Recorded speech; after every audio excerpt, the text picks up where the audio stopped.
penyetoran sampah. Ya.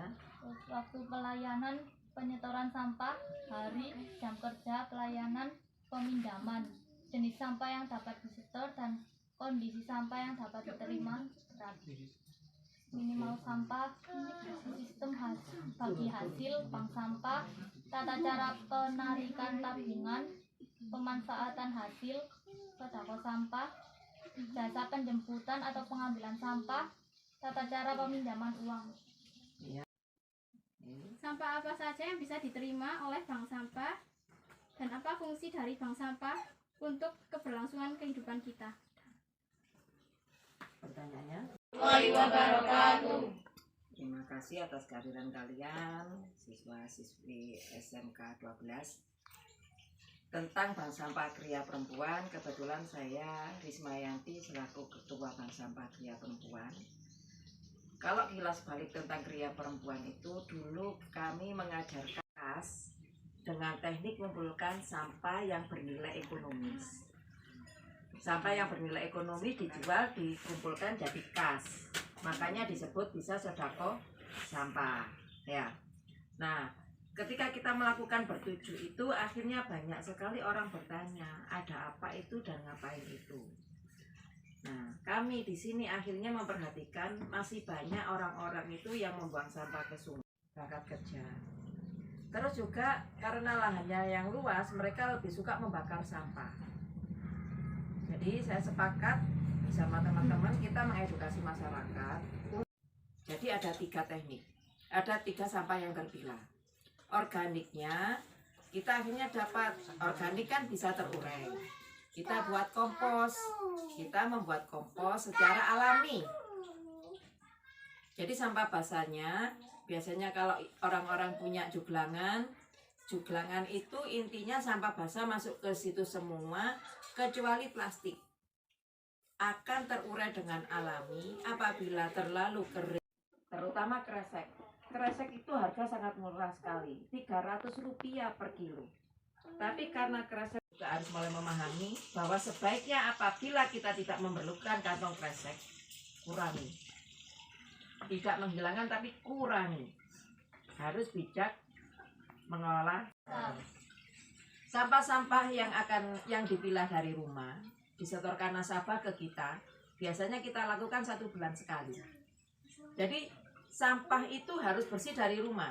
Membiasakan diri untuk, misalkan kalian beli susu coklat kemasan ya, Indomilk gitu ya, botol. Nah itu kalian cuci hanya 1 kali saja, dalam artian apa? Tidak berbau, tidak akan didatangi tikus ataupun semut.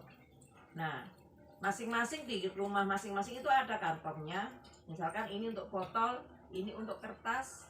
Nah seperti itu akan terpilah untuk beling. Nah disendirikan 1 bulan sekali, dikumpulkan ke kita, akan didata. Jadi akan didata ini mengumpulkan apa saja, terus itu akan diberi tabungan. Tabungan itu bisa diambil, biasanya kita di bulan Ramadan. Jadi 10 bulan kurang lebihnya. 10 bulan itu akan diambil oleh ibu-ibu. Akhirnya apa? Mereka tidak keberatan membayar iuran sampah 1 bulan sekali karena mereka juga punya tabungan. Kalau dulu orang kan gini, kenapa wes aku bisa ngelola sampahku dhewe timbangane bayar. Nah, tapi begitu ada bank sampah, mereka akhirnya, oh iya, ternyata masih ada juga yang bisa kita peroleh dari sampah. Nah, itu namanya, jadi kita punya masing-masing kita, karena di sini wilayahnya besar. Jadi kita ada unit-unit, misalkan ada di RW 7, RW 8, RW 9, juga RW 10. Jadi kita seperti itu per bulan. Kami tidak ada kegiatan di hari Jumat, karena Jumat itu Pelapak juga libur. Jadi setelah kita hari ini setoran sampah, hari ini selesai. Kalau ketika berserakan di depan ini, di depan sebelah kanan kiri ini, karena ada orang setor ke sini, tidak pada waktunya. Yang di depan itu belum waktunya bank sampah, kebetulan kita libur karena ada pemilu, akhirnya seperti itu, orang nitip-nitip dengan alasan rumahnya sempit. Padahal rumah saya juga sempit loh, tapi mau bagaimana, yang penting kita penyadaran masyarakat, itu yang paling penting. ya harus mau berkorban. Akhirnya apa? Otomatis kan misalkan, oh ya dulu yang nggak dihiraukan sampahnya sekarang punya tabungan di atas 300.000.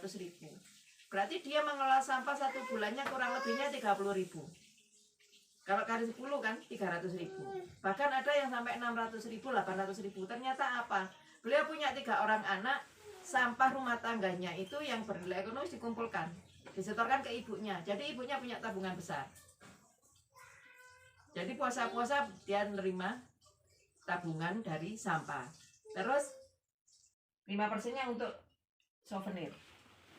Jadi kita kembalikan ke warga berbentuk souvenir. Terus kasnya kita bagikan untuk duafa, untuk penarik sampah berbentuk sembako ataupun souvenir-souvenir. Jadi seperti itu. Intinya apa? Ketika ada bank sampah, itu juga bermanfaat untuk warga sekitar. Apabila mereka tidak mau ikut bank sampah, jangan dipaksakan. Tapi perilaku kita paling tidak jadi contoh buat mereka. Seperti itu. Nggak gampang ya kalau di sosial kita. Nomor 1 niat yang ikhlas dulu.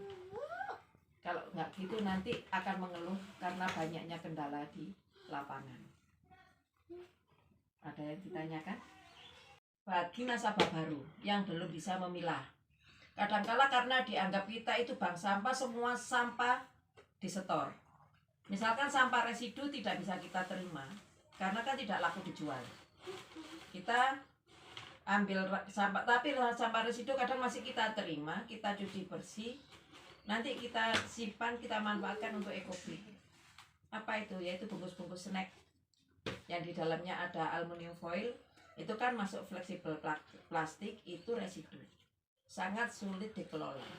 Jadi biasanya kita cacah, kita masukkan botol untuk ekobrik, untuk keterampilan. Seperti itu.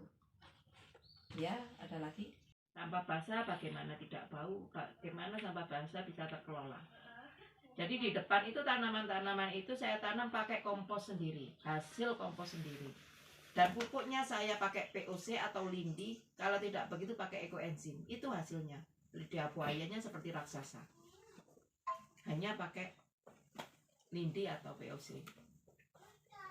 Jadi seperti itu. Manfaat sekali kalau kita itu benar-benar bisa mengelola sampah di sekitar kita. Oke. Mereka baik apa? Mau menyetorkan apapun. Nah, ini transaksi. Terus ini duplikat tabungannya. Jadi seperti ini.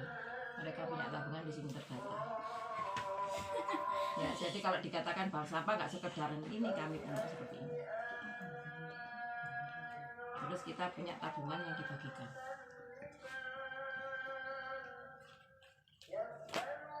Mengisi prosesi aja ya.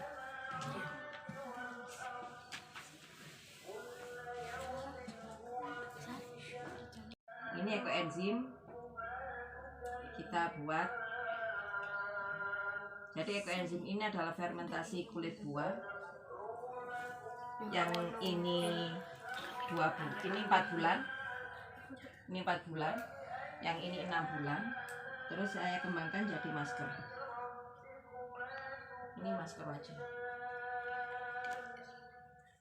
Jadi tinggal pakai, langsung dikocok, tinggal pakai. 3 hari akan kelihatan kulit yang kusam. Biasanya pakai berapa kali sehari? Ini kalau saya pakai hanya 1 kali sehari. Biasanya subuh kita pakai, saya pakai, terus nanti kita bersih-bersih rumah, kering, bilas. Hanya seperti itu. Tapi kalau untuk membersihkan komedo atau flek 1 bulan penuh, pincelong seperti perawatan. 1 bulan penuh bisa hilang yang namanya flek-flek. Bahkan apa? Yang punya tai lalat tumbuh bisa protol. Pakai ini. Kalau ini biasanya kita pakai untuk yang sakit diabetes parah, yang membusuk, luka membusuk. Disemprotkan. Obat luar. Ini pengurangan pemakaian zat kimia. Pengurangan zat kimia. Jadi seperti itu. Jadi ini saya buat sendiri, semuanya buat sendiri. Kalau yang EE itu dibuat apa? Ekoenzim ini, EE ini ya bisa kita buat untuk luka-luka. Seperti gatal bisa. Bisa skabies, anak-anak pondok yang skabies. Jadi lek gak kena skabies kan jadi gak barokah ya ilmu ini. Nah sebenarnya skabies itu kan karena mereka biasanya merendam cucian terlalu lama, terus berganti-ganti pakaian dengan teman, itu kan menimbulkan skabies. Satu kena mesti satu kamar kena semua. Nah itu skabies. Kita cukup bawa ini ke pondok untuk nyemprot teman-teman itu. Gimana tuh caranya? Kita langsung pakai semprotan kayak gini. Ini ekoenzim. Ini yang soft. Ini yang soft ekoenzim. Jadi misalkan kalau kita siang capek, kita nggak habis sholat zuhur, langsung tanpa pakai bedak semprot gitu aja. Bismis bisa. Tapi bisa dikurangi dengan tambah air. Tapi saya nggak suka. Saya suka langsung murni. Langsung murni. Jadi ini bisa mengurangi, misalkan kita kulit terlalu kering begini kan.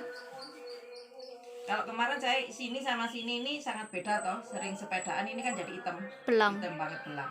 Nah pengurangannya kayak ini. Kalau kita campur dengan hand body ini sudah jadi sunscreen. Jadi seperti itu. Kan enak loh. Bisa bikin sendiri, mengurangi pemakaian, mengurangi pengeluaran. Berapa kalau skincare?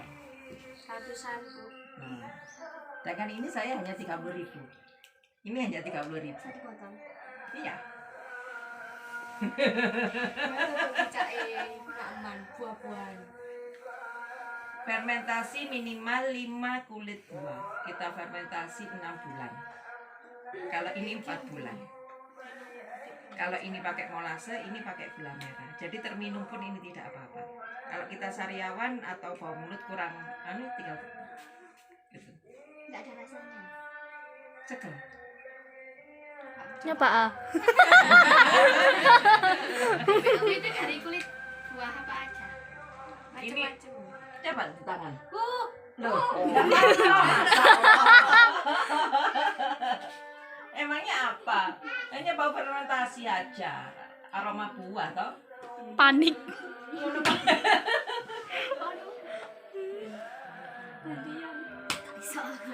Misalkan aku nggak suka aromanya terlalu ya fermentasi buahnya terlalu rasanya kan aromanya seperti tape toh. Ya. Nah misalkan dicampur dengan hand body kan jadi wangi.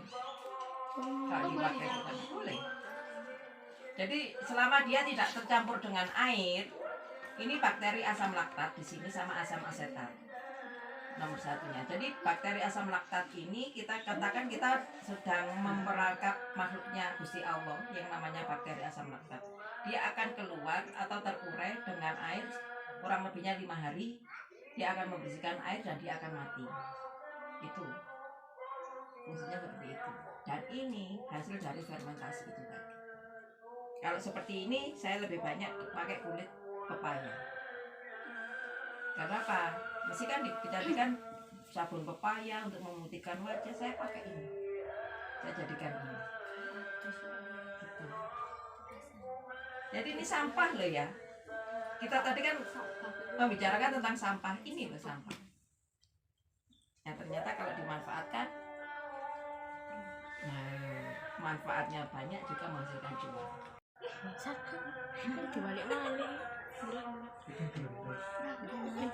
Momo.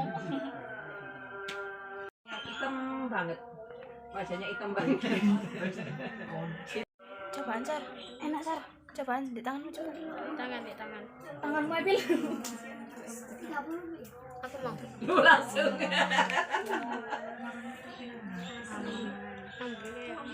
Tak tambah dulu SE-nya.